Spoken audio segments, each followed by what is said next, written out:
Hello everyone, welcome back to my channel to a new blog. আশা করছি সবাই ভালো আছেন, সুস্থ আছেন। আমার আগের ব্লগেই তো দেখেছেন যে আমরা চন্দননগর এসেছি আমার একটা ভাগ্নির বিয়ের জন্যে। এবার পাশেই তো পিসি বাড়ি, তাই পিসি বাড়িতে আসবো না সেটা হয়, অনেক দিন পিসি বাড়িতে আসিনি, যদিও পিসি আর নেই। পিসি মশাইকে দেখতেই মেনলি আসা, যেহেতু অনেক দিন আসিনি, পিসি মশাইয়েরও বয়স হয়েছে। তো চলুন পিসি মশাইয়ের সাথে দেখা করি। পিসি মশাইয়ের বয়স এখন 97 হয়ে গেছে, ভাব 97 বছর বয়স। মুখটা কিন্তু সেই একই রকম সুন্দর, সেই ভঙ্গিটা দেখায় তাকে দেখে করবে, প্রাঞ্জলকে দেখে করবে। তারা পিছনে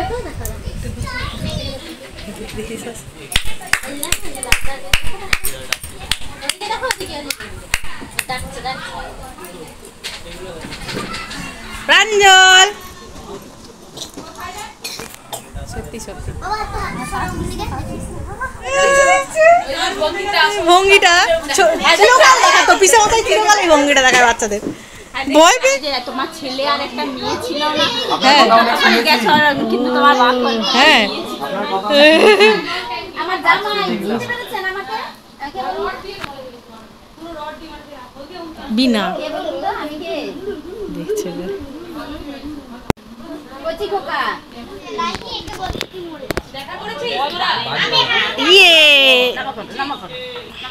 আশীর্বাদ।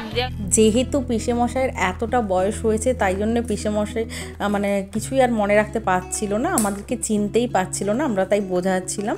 আর এত ভালো লাগলো গিয়ে যে পিসেমশাই মানে আমরা প্রণাম করছি আর আমাদের মাথায় হাত দিয়ে অনেকক্ষণ ধরে আশীর্বাদ দিচ্ছে, মানে এটা একটা পাওনা, বিশাল বড় পাওনা যে ভাগ্যিস গেছিলাম। আর তার সাথে একটা জিনিস, আমাদের পিসিমণির বাড়িতে এই মা কালীর মূর্তিটা রয়েছে, এটা মানে খুব জাগ্রত বলে, বরাবরই মানে পূজিত হয়। আর বাড়ির ছেলেরাই এটা পুজো করে, বাইরের ব্রাহ্মণ দিয়ে কখনো এটা পুজো হয় না।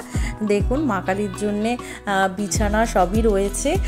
মায়ের মুখখানা দেখেও যেন মানে মন ভরে গেল, যে মানে একটা আমরা এতে ছিলাম যে পিসিমণির বাড়ি যেতে পারবো কি না, সময় হবে কি না, কিন্তু পিসেমশাইয়ের সাথে দেখা করার খুব ইচ্ছে ছিল, সাথে পিসেমশাইয়ের আশীর্বাদ, সাথে এই মা কালীর দর্শন, তাই মনটা না ভরে গেল। সত্যি বলছি, এত ভালো লাগলো যে চন্দননগর এসে এটা আমাদের একটা মানে কি বলবো বিশাল বড় পাওনা মনে হলো পিসি বাড়িতে। আমার তো মন একদম ভরে গেছে।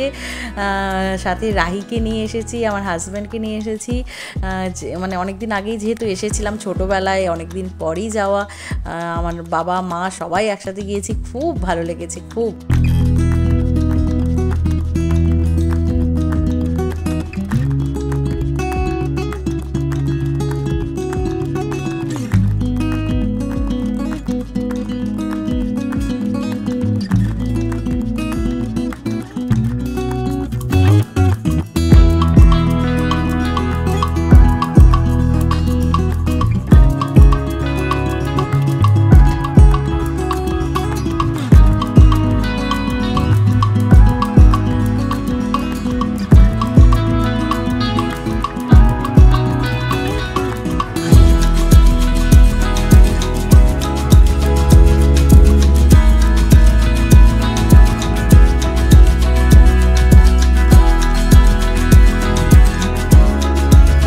এরপর আমরা ঠাকুর ঘর থেকে এলাম একটু ছাদটা ঘুরে দেখার জন্যে। আর ছাদটাও দেখুন মানে কমন ছাদ, জোড়া বাড়ি, মানে বেশ ভালো লাগলো এরকম কমন ছাদ, মানে পিসি মশাইয়ের ভাই আর পিসি মশাইয়ের একই, মানে ছাদের দেওয়ালটা একদম একই।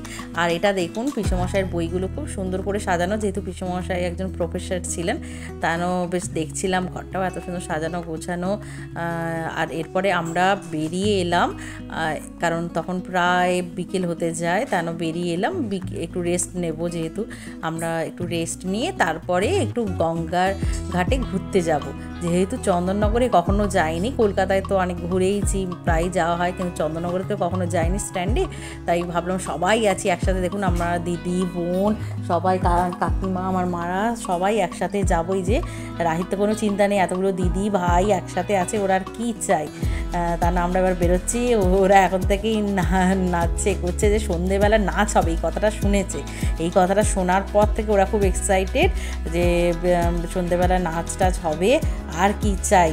এই যে বেরোচ্ছি, এখানে দেখুন জোড়া একটা শিব মন্দির বাড়ির সামনেই ছিল, তাই জাস্ট ক্যাপচার করলাম। আর এবার আমরা টোটোতে উঠছি, টোটোতে উঠে ওখান থেকে আমরা হোমস্টে ওখানে যাব। এরপর দেখুন আমরা একটু রেস্ট নিয়ে তারপরে বেরিয়ে পড়লাম। প্রায় তখন সন্ধে হয়ে গেছিলো, 6টা সাড়ে 6টা বেজে গেছিলো সন্ধে নাগাদ। আবার টোটো নিয়ে বেরিয়ে পড়লাম গঙ্গার ঘাটে যাব বলে।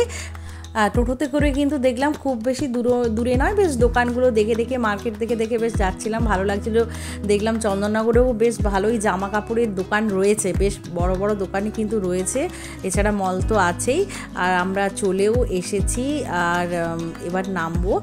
দেখলাম বেশ ওয়েদারটাও যেহেতু ভালো ছিল ওই দিনের, মানে একটু মেঘলা মেঘলা, মাঝে মধ্যে একটু ফোঁটা ফোঁটা বৃষ্টি হচ্ছে, এরকম হচ্ছে, বৃষ্টির ভয় পাচ্ছিলাম। যাই হোক আমরা এখন যাই, কোনো বৃষ্টি ছিল না। আমরা গিয়ে বসলাম, গিয়ে দেখলাম অনেক এই কাকুরা এসে বেশ বসে আছে, জেঠু কাকুরা এসে বসে আছে আমাদের আগেই। তারপর আমরা গিয়ে ওখানে মিট করলাম, দেখা হয়ে গেল। ওখানেই দাঁড়িয়ে দাঁড়িয়ে আমরা সবাই গল্প করছিলাম, মানে ফ্যামিলির এতজন একসাথে এই যে ঘুরতে যাওয়া, পিসির বাড়ি যাওয়া, মানে জাস্ট দারুণ লাগলো ব্যাপারটা। এই যে আমার বোন আর সানা, বোনের মেয়ে, এই যে ও বসে আছে এইভাবে, আর রাহিও তো ঘুরে ঘুরে বেড়াচ্ছে।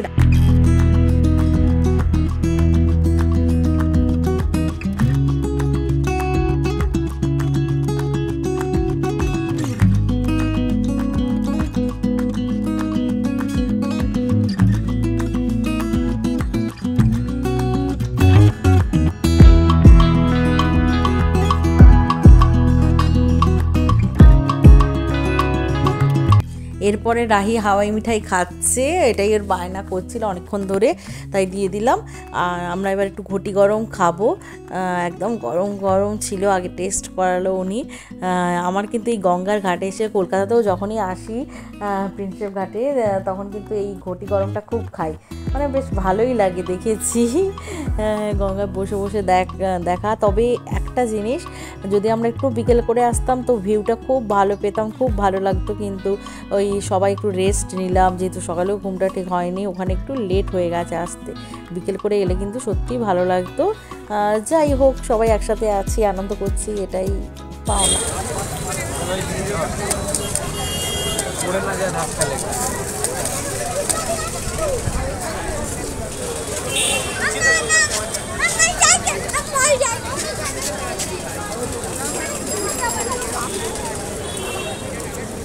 যখন ইচ্ছা হবে খেয়ে তুমি বলবেও না আমাকে দাও। টাকা বের করে রাখো। আচ্ছা আমি দিচ্ছি। এরপরে আমরা পাশেই একটা চার্চ রয়েছে, জাস্ট রাস্তাটা ক্রস করে গেলেই, তাই ওই চার্চে যাওয়ার জন্যই এখন যাচ্ছি। চার্চটা একটু দেখে নেব বাইরে থেকে। এই যেতে যেতে দেখছি অদ্ভুত জিনিস, মানে ফুচকা দোকান পরপর শুধু ফুচকা দোকানই দাঁড়িয়ে রয়েছে, মানে এত ফুচকা দোকান একসাথে, মানে খুব ভালো লাগছিল দেখতে। কিন্তু এই দেখুন সেই চার্চ।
এরপরে আমাদের ঘোরাঘুরি কমপ্লিট করে আমরা আবার চলে এসেছি দিদি বাড়িতে, কারণ বাড়িতেই তো দিনের বেলা আইবুড়ো ভাতও হলো, রাত্রেও খাওয়া দাওয়া এখানে। কি সুন্দর করে সাজিয়েছে দেখুন বাড়িটা, লাইটিং দিয়ে খুব ভালো লাগছিল দেখে। কিন্তু এখানে আমরা এখন এলাম প্রায় তখন বাজে 8টা নাগাদ এসছি। এবার ছাদেই যাব, ওখানেই আমাদের আড্ডা বসবে। এই দেখুন গায়ে হলুদের জন্য সুন্দর বেশ সাজিয়েছে, তবে গায়ে হলুদটা খুব সকালবেলা হবে 6টা সাড়ে 6টা নাগাদ। এখানে মনে আসতে পারবো না, একদম ডিরেক্ট আমরা মন্দিরেই যাব, ওখানেই কেরালা ওয়েডিং হবে, ওখানেই যাব ডিরেক্ট। এই সন্ধ্যাবেলায় আমরা ডিরেক্ট ছাদে চলে এলাম, এখানে একটু বেশ পকোড়া আর চা হয়েছে সন্ধেবেলা, তাই এসেই একদম বসে গেলাম গরম গরম পকোড়া চা। রাহির তো খুব প্রিয় পকোড়া, রাহিও বসে পড়েছে দেখছেন একদম খুশি। আর এখন আবার একটু একটু চাও খেতে চায়, একটু করে ভাগ নেয় আমাদের থেকে রাহি সোনা। তা না আমরা একটু আড্ডাও দিচ্ছি একসাথে বসে, এই যে পকোড়া খাচ্ছি, এরপর একটু নাচ গান হবে, বাচ্চারা একটু নাচবে যেহেতু গান চলছে। আর এইদিকে দেখুন রান্নাও হচ্ছে, রাত্রের জন্য রান্নার তোড়জোড় চলছে, এই যে ভাত হচ্ছে।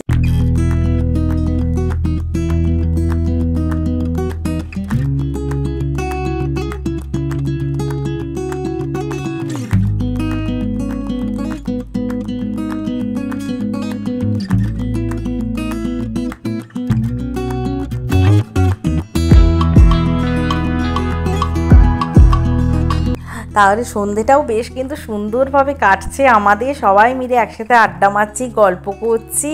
মানে একদিকে বাচ্চাদের আসর বসেছে, বাচ্চারা নাচ করছে, আর একদিকে বড়রা গল্প করছে, খুব একদম জমজমাট পরিবেশ ছিল। আর একদিকে রান্না বান্না চলছে, খুব মজা হচ্ছিল একসাথে। এইভাবে সন্ধ্যাটা যে কীভাবে কেটে গেল সত্যি বলছি, খুব মজা করে কাটালাম। সারা দিনটা এত ভালো আমাদের কাটলো যে কি বলবো। তাহলে বন্ধুরা আজকের মতো ভিডিওটা এখানেই এন্ড করছি। কেমন লাগলো আমাকে অবশ্যই কমেন্ট করে জানাবেন, আর ভালো লাগলে লাইক করে দেবেন, আর চ্যানেলটিকে কিন্তু অবশ্যই সাবস্ক্রাইব করে পাশের বেল আইকনটা ক্লিক করে দেবেন আরও নিত্য নতুন ভিডিও পাওয়ার জন্যে। আর নেক্সট ভিডিওটা তো খুব ইন্টারেস্টিং হতে চলেছে, কারণ কেরালা ওয়েডিং দেখাবো। তাহলে আজকের মতো আসি, আপনারাও ভালো থাকবেন, সুস্থ থাকবেন এবং সাবধানে থাকবেন। আজকের মতো bye bye, thanks for watching.